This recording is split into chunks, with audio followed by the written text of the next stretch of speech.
Hi friends, എല്ലാവർക്കും പുതിയൊരു എപ്പിസോഡിലേക്ക് സ്വാഗതം. അങ്ങനെ ഇപ്പോൾ രോഹിത്തും ബബിതയും കൂടി വൈജയന്തിയെ കാണാനായി ഹോസ്പിറ്റലിലേക്ക് പോവുകയാണ്. ഹോസ്പിറ്റലിൽ എത്തുന്നതിന് മുമ്പ് രോഹിത് ഇപ്പോൾ വണ്ടി ഒന്ന് നിർത്തുന്നുണ്ട്.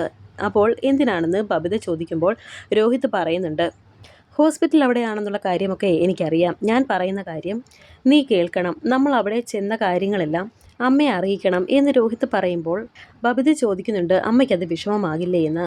ഉടനെ രോഹിത് പറയുന്നുണ്ട്, അതൊന്നും സാരമില്ല, അമ്മ ഈ കാര്യങ്ങളെല്ലാം അറിഞ്ഞിരിക്കണമല്ലോ. ഉടനെ ബബിത ചോദിക്കുന്നുണ്ട്, നമ്മൾ അവിടേക്ക് ചെല്ലുമ്പോൾ അച്ഛൻ വീട്ടിലേക്ക് ചെല്ലാൻ പറഞ്ഞ് നിർബന്ധിച്ചാൽ എന്ത് ചെയ്യും എന്ന് ചോദിക്കുമ്പോൾ രോഹിത് പറയുന്നുണ്ട്, പറ്റില്ല എന്ന് അന്നേരം തന്നെ പറയണം. നമുക്കൊരു കാരണമുണ്ടല്ലോ, അവൾ ആ വീട്ടിൽ ഉള്ളിടത്തോളം കാലം നമ്മൾ അവിടേക്ക് വരില്ല എന്ന് പറയണം. അങ്ങനെയെങ്കിലും അച്ഛൻ മാറുമോ എന്ന് നോക്കാം എന്നൊക്കെ പറഞ്ഞ് രണ്ടുപേരും കൂടെ പ്ലാനൊക്കെ ചെയ്തിട്ടാണ് ഹോസ്പിറ്റലിലേക്ക് കയറുന്നത്. രണ്ടുപേരെയും ഒരുമിച്ച് കയറി കാണാൻ സാധിക്കില്ല എന്നിങ്ങനെ നേഴ്സ് പറയുന്നുണ്ട്. ആരോ റിക്വസ്റ്റ് ചെയ്തിട്ടുണ്ട്, അതുകൊണ്ട് തന്നെ പേഷ്യൻറ്റിൻ്റെ മക്കളാണ്, അതുകൊണ്ട് കയറി കണ്ടോട്ടെ എന്നൊക്കെ പറഞ്ഞ് ഇപ്പോൾ വൈജയന്തിയെ കാണാനായി രണ്ടുപേരെയും അനുവദിച്ചിട്ടുണ്ട്. അവരിപ്പോൾ വന്ന് വൈജയന്തിയെ കണ്ടിട്ട് വൈജയന്തിയോട് പറയുന്നുണ്ട്, അമ്മയെ ഞങ്ങളിപ്പോൾ വീട്ടിലില്ല, ഞങ്ങളവിടെ ശിവനങ്കിളിൻ്റെ വീട്ടിലേക്ക് പോയി, ഞങ്ങളിനി അവിടെ നിൽക്കണ്ട, കൂടെ പോരെ എന്ന് ശിവനങ്കിൾ പറഞ്ഞത് കൊണ്ടാണ് കൂടെ പോയത്. കൃഷ്ണയോട് പറഞ്ഞിട്ടും അവൾ വന്നില്ല, അവൾ അച്ഛൻ്റെ കൂടെ തന്നെയാണ്. അമ്മ പേടിക്കുമൊന്നും വേണ്ട, അച്ഛൻ വല്ലപ്പോഴും ഇങ്ങോട്ട് വന്നിട്ട് പോകും, അച്ഛൻ കടപ്പാട്ടൂർ തന്നെയാണ്, പിന്നെ അച്ഛനെ കൂട്ട് അവളുണ്ടല്ലോ, അവൾ മതിയല്ലോ എന്നൊക്കെ അവരിങ്ങനെ വൈജയന്തിയോട് പറയുന്നുണ്ട്. ഇത് കേട്ടിട്ട് ആ നേഴ്സ് പറയുന്നുണ്ട്, നിങ്ങളോട് ഞാൻ സംസാരിക്കരുതെന്നല്ലേ പറഞ്ഞത്, എന്നിട്ട് നിങ്ങൾ നിർത്താതെ സംസാരിച്ചു കൊണ്ടിരിക്കുകയാണല്ലോ, സംസാരിക്കാതിരിക്കുക എന്നൊക്കെ ഇങ്ങനെ ആ നേഴ്സ് പറയുന്നുണ്ട്.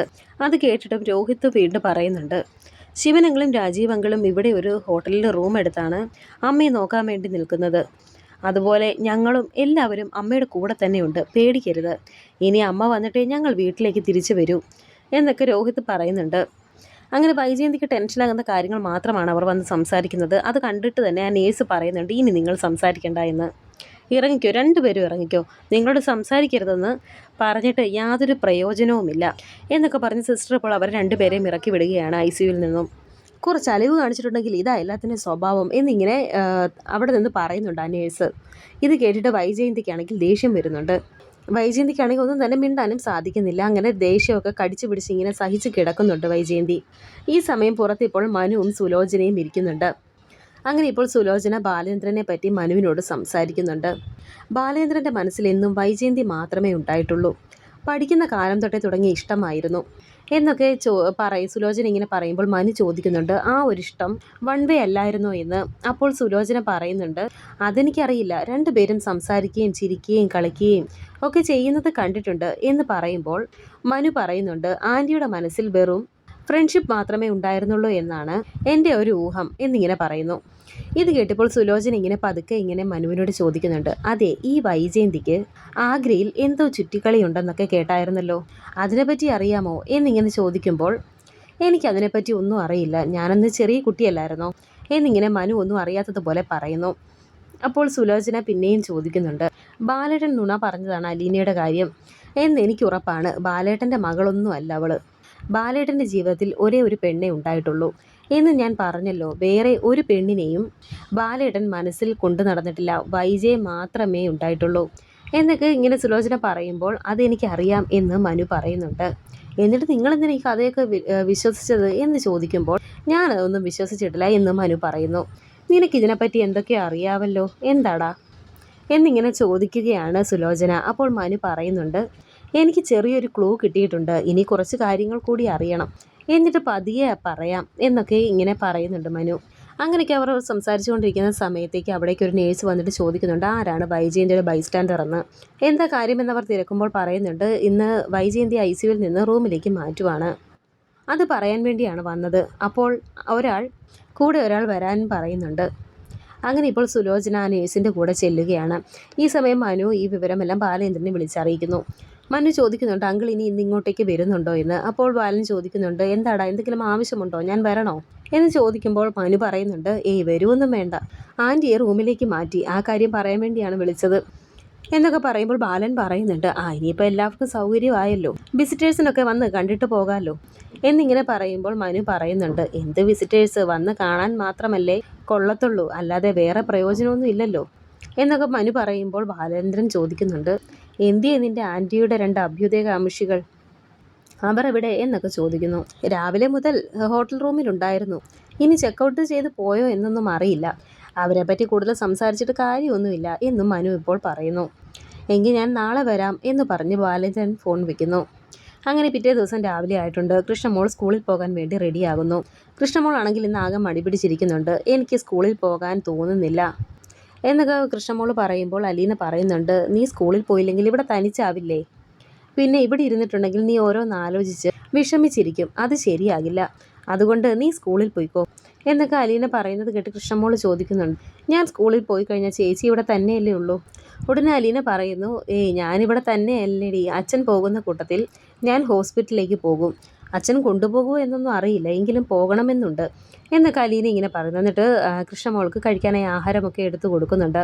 അങ്ങനെ ഇപ്പോൾ സ്കൂളിലേക്ക് വിടാനായി ബാഗൊക്കെ എടുത്തു കൊടുത്ത് ഇങ്ങനെ നിർത്തുന്നുണ്ട്. ഈ സമയം ബാലേന്ദ്രൻ ഇതെല്ലാം കണ്ടുകൊണ്ട് വരുന്നു. അങ്ങനെ ഞാൻ സ്കൂളിൽ പോകുവാണെന്ന് ബാലനോട് പറയുന്നുണ്ട് കൃഷ്ണമോള്. അപ്പോൾ ബാലൻ പറയുന്നുണ്ട്, മോള് സ്കൂളിൽ ചെന്നിട്ട് ആവശ്യമില്ലാത്ത ഒന്നും ചിന്തിച്ച് വിഷമിച്ചിരിക്കേണ്ട.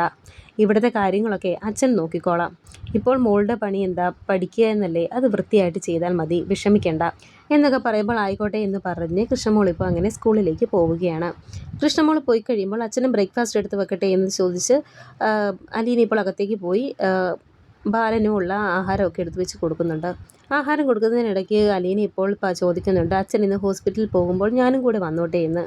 എന്തിനാ എന്ന് ബാലൻ ചോദിക്കുമ്പോൾ അലീന പറയുന്നുണ്ട്, അല്ല എനിക്ക് മേഡത്തെ ഒന്ന് കാണാമായിരുന്നു എന്ന് പറയുമ്പോൾ ബാലൻ പറയുന്നുണ്ട്, കാണുന്നതിന് കുഴപ്പമൊന്നുമില്ല, നിന്നെ അവൾ അടുപ്പിക്കുമെന്ന് എനിക്ക് തോന്നുന്നില്ല എന്നൊക്കെ ബാലൻ പറയുമ്പോൾ അലീന പറയുന്നുണ്ട്, ഇങ്ങനെ കിടക്കുന്ന ഒരാളെ നോക്കാൻ ഭയങ്കര ബുദ്ധിമുട്ടല്ലേ? എനിക്കാണെങ്കിൽ എക്സ്പീരിയൻസ് ഉണ്ട്, അതുകൊണ്ട് നോക്കാൻ എളുപ്പമായിരുന്നു എന്നൊക്കെ അലീന പറയുമ്പോൾ ബാലൻ പറയുന്നുണ്ട്, അവളുടെ 2 കാലും പ്ലാസ്റ്റർ ഇട്ടേക്കുവാണ്, അതുകൊണ്ട് അവൾ ചവിട്ടില്ല, അല്ലെങ്കിൽ നീ ചവിട്ട് മേടിച്ചേനെ എന്നൊക്കെ പറയുമ്പോൾ അലീന പറയുന്നുണ്ട്, അച്ഛൻ ചുമ്മാ പറയല്ലേ, ആർക്കെങ്കിലും വയ്യാതെ കിടക്കുമ്പോഴല്ലേ നമ്മുടെ സഹായം വേണ്ടത്? ആ സമയത്ത് ദേഷ്യമൊക്കെ മനസ്സിൽ വെച്ചുകൊണ്ടിരിക്കുമോ എന്നൊക്കെ ചോദിക്കുമ്പോൾ ബാലൻ പറയുന്നുണ്ട്, അതൊന്നും എനിക്കറിയില്ല, അവളുടെ സ്വഭാവമായതുകൊണ്ട് നീ ഒന്ന് വന്നു നോക്ക്, എങ്ങനെയാണെന്ന് വരുമ്പോൾ അറിയാം എന്നൊക്കെ പറഞ്ഞ് ബാലേന്ദ്രൻ ഇപ്പോൾ അലീനയും കൂടെ കൊണ്ടുപോകാമെന്ന് സമ്മതിച്ചിരിക്കുകയാണ്.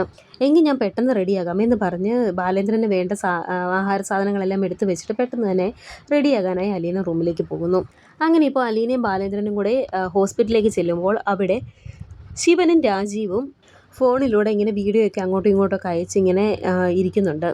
ഹരിയും അവരുടെ കൂടെ ഇരിക്കുന്നുണ്ട്. ബാലേന്ദ്രനും അലീനയും കൂടി അവിടേക്ക് ചെല്ലുമ്പോൾ ബാലേന്ദ്രനെ കണ്ട് ഹരി ഇങ്ങനെ എഴുന്നേക്കാൻ നോക്കുന്നു. അപ്പോൾ അവർ രണ്ടുപേരും മൈൻഡ് ചെയ്യുന്നില്ലെന്ന് കാണുമ്പോൾ ഹരി അവിടെ തന്നെ ഇരിക്കുന്നു. ഇത് കണ്ട് ബാലേന്ദ്രൻ പറയുന്നുണ്ട്, ആഹാ വില്ലനും മല്ലനും എല്ലാവരും ഉണ്ടല്ലോ എന്ന് ബാലൻ പറയുന്നത് കേട്ട് അവർ ചോദിക്കുന്നുണ്ട്, എന്താ നിനക്ക് ഇത്ര പുച്ഛമെന്ന്?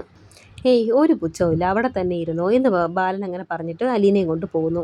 നാണമില്ലല്ലോ പരസ്യമായിട്ട് ഇങ്ങനെ കെട്ടി എഴുന്നള്ളിച്ചുകൊണ്ട് നടക്കാൻ എന്ന് ശിവൻ പറയുമ്പോൾ രാജീവൻ പറയുന്നുണ്ട്, അവളെ എന്തിനാ ഇങ്ങോട്ട് കൊണ്ടുവന്നത്? ഇനി വൈജയന്തിക്ക് ബൈസ്റ്റാൻഡറായിട്ട് നിർത്താനാണ് അവളെ കൊണ്ടുവന്നതെങ്കിൽ സമ്മതിച്ചു കൊടുക്കരുത് എന്ന് പറയുമ്പോൾ ശിവൻ പറയുന്നുണ്ട്, അതൊന്നും സമ്മതിച്ചു കൊടുക്കില്ല, നമ്മൾ അവളെ ഇവിടെ നിന്ന് അടിച്ചിറക്കും.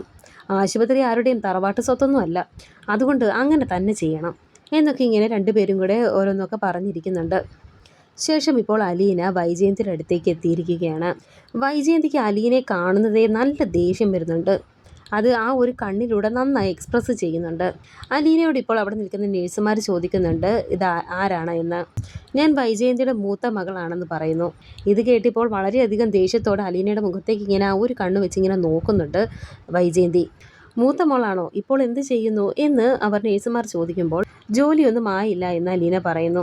ഏതുവരെ പഠിച്ചു എന്നവർ ചോദിക്കുമ്പോൾ ഞാൻ JDA പഠിച്ചു എന്ന് പറയുന്നു. അതെന്താ അത് പഠിച്ചത്? നേഴ്സിംഗ് പഠിക്കാൻ മേലായിരുന്നോ എന്ന് നേഴ്സുമാർ ചോദിക്കുന്നുണ്ട്.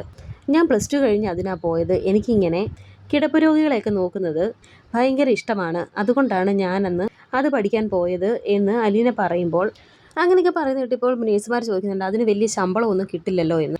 ഉടനെ അലീന പറയുന്നുണ്ട്, എന്തിനാ ഒരുപാട് ശമ്പളം? അച്ഛൻ്റെ കയ്യിൽ ആവശ്യത്തിന് പണം ഉണ്ടല്ലോ എന്നൊക്കെ അലീന പറയുന്നത് കേട്ട് ഇങ്ങനെ വളരെയധികം ദേഷ്യത്തോടെ തന്നെ കിടക്കുന്നുണ്ട് വൈജയന്തി. JDA പഠിച്ച ആൾക്ക് കിടപ്പ് രോഗികളെ നോക്കാനുള്ള എക്സ്പീരിയൻസ് ഉണ്ടാകുമല്ലോ എന്ന് നേഴ്സുമാർ ചോദിക്കുമ്പോൾ അലീന പറയുന്നുണ്ട്, ഉണ്ട്, ഞാൻ നോക്കിക്കോളാം എന്ന് അലീന പറയുന്നത് കേട്ട് നേഴ്സുമാർ പറയുന്നുണ്ട്, ഞങ്ങളുടെ ഹെഡ് കണ്ടാൽ ഞങ്ങളെ വഴക്ക് പറയുമെന്ന് പറയുന്നു. ഉടനെ അലീന പറയുന്നുണ്ട് അത് സാരമില്ല, ഞാൻ പറഞ്ഞോളാം എന്ന് പറയുന്നുണ്ട്. അങ്ങനെ നേഴ്സുമാർ അവിടെ നിന്ന് പോയി കഴിയുമ്പോൾ അലീന ഇപ്പോൾ വൈജയന്തിയുടെ അടുത്തേക്ക് കുറച്ചുകൂടെ ചേർന്ന് നിന്നിട്ട് അലീന ഇങ്ങനെ വൈജയന്തിയുടെ ഒരു കയ്യിൽ പിടിക്കാൻ ചെല്ലുമ്പോൾ ഒരു കൈ ഇങ്ങനെ വൈജയന്തിക്ക് അനക്കാൻ സാധിക്കുന്നുണ്ട്. അതുകൊണ്ട് ആ കൈ ഇങ്ങനെ അവിടെ മാറ്റുന്നുണ്ട് വൈജയന്തി. ഉടനെ അലീന ഇപ്പോൾ ചോദിക്കുന്നുണ്ട്, എന്തിനാ എന്നോട് ഇങ്ങനെ ദേഷ്യം കാണിക്കുന്നത്? ഞാൻ ഇതുവരെ ഒരു ദ്രോഹവും അങ്ങോട്ട് ചെയ്തിട്ടില്ലല്ലോ, എന്നോടല്ലേ ദ്രോഹം ചെയ്തത് എന്നൊക്കെ അലീന ഇങ്ങനെ ചോദിക്കുമ്പോഴും വൈജയന്തിയുടെ മുഖത്ത് നല്ല ദേഷ്യമുണ്ട്. എന്നിട്ട് വീണ്ടും അലീന ഇപ്പോൾ വൈജയന്തിയോട് വളരെയധികം വിഷമത്തോടെ പറയുന്നുണ്ട്, മേഡം എന്നെ ഒരു ശത്രുവായിട്ട് കാണരുത്. ഈ ലോകത്ത് മേഡത്തോട് ഏറ്റവും കൂടുതൽ അടുത്ത് നിൽക്കേണ്ട മിത്രമാണ് ഞാൻ എന്നൊക്കെ ഇങ്ങനെ പറയുന്നു. വൈജയന്തിക്ക് ഇതൊന്നും ഇഷ്ടപ്പെടാതെ ഇങ്ങനെ നിവർത്തികേടുകൊണ്ട് ഇങ്ങനെ അനങ്ങാതെ കിടക്കുന്നുണ്ട്. അപ്പോൾ അലീന വേഗം തന്നെ അവിടുന്ന് ഒരു കസേര എടുത്തിട്ടിട്ട് അവിടേക്ക് വലിച്ചിട്ടിട്ട് അവത്തിൽ ഇരിക്കുന്നു. എന്നിട്ട് അവിടെ ഇരുന്ന് വൈജയന്തിയുടെ കയ്യിലേക്ക് ഇങ്ങനെ പിടിക്കുന്നുണ്ട്. കയ്യിലേക്ക് പിടിക്കുമ്പോൾ ഇങ്ങനെ തട്ടി മാറ്റുന്ന പോലെ കൈ മാറ്റുന്നുണ്ട് വൈജയന്തി. ഉടനെ അലീന ചോദിക്കുന്നുണ്ട്, എന്തിനാ ഇങ്ങനെയൊക്കെ കാണിക്കുന്നത്? വയ്യാതെ കിടക്കുമല്ലേ, ഇവിടുന്ന് സുഖമായി വരുന്നത് വരെ ഞാൻ നോക്കിക്കോളാം എന്നൊക്കെ ഇങ്ങനെ അലീന പറയുന്നുണ്ട്. ഇതെല്ലാം കേട്ട് ആകപ്പാടെ ദേഷ്യം പിടിച്ച് തന്നെ ഇങ്ങനെ വൈജയന്തി കിടക്കുന്നുണ്ട്. ഇതൊന്നും വൈജയന്തിക്ക് ഇഷ്ടപ്പെടുന്നില്ല എന്നുള്ള കാര്യം അലീനയ്ക്ക് മനസ്സിലാവുന്നുണ്ട്. ഈ സമയമൊക്കെ ബാലേന്ദ്രൻ പുറത്ത് തിരിക്കുന്നുണ്ടായിരുന്നു. ഈ സമയം സുനന്ദയുടെ ഭർത്താവ് ആനന്ദ് ഹോസ്പിറ്റലിലേക്ക് വന്നു. എന്നിട്ട് വണ്ടി ഇടിച്ച് കിടക്കുന്നത് ആ സ്ഥലമൊക്കെ അദ്ദേഹം പോയി കണ്ടിരുന്നു. അത് അശ്രദ്ധ കൊണ്ട് പറ്റിയ ഒരു ആക്സിഡൻ്റ് ആണ്, അല്ലാതെ വേറെ വണ്ടി ഇടയ്ക്ക് കയറിയതൊന്നുമല്ല എന്നൊക്കെ അദ്ദേഹം വന്ന് പറയുന്നത് കേട്ടപ്പോൾ ബാലേന്ദ്രൻ പറയുന്നുണ്ട്, ഓ ഞാനതിനെപ്പറ്റി ഒന്നും നോക്കാനൊന്നും പോയില്ല എന്ന്. അങ്ങനെ ഇപ്പോൾ അദ്ദേഹവും വൈജയന്തിയെ കാണാനായി റൂമിലേക്ക് പോകുന്നുണ്ട്. വരാനിരിക്കുന്ന പുതിയ എപ്പിസോഡുകളുമായി വീണ്ടും കാണാം. Thank you for watching.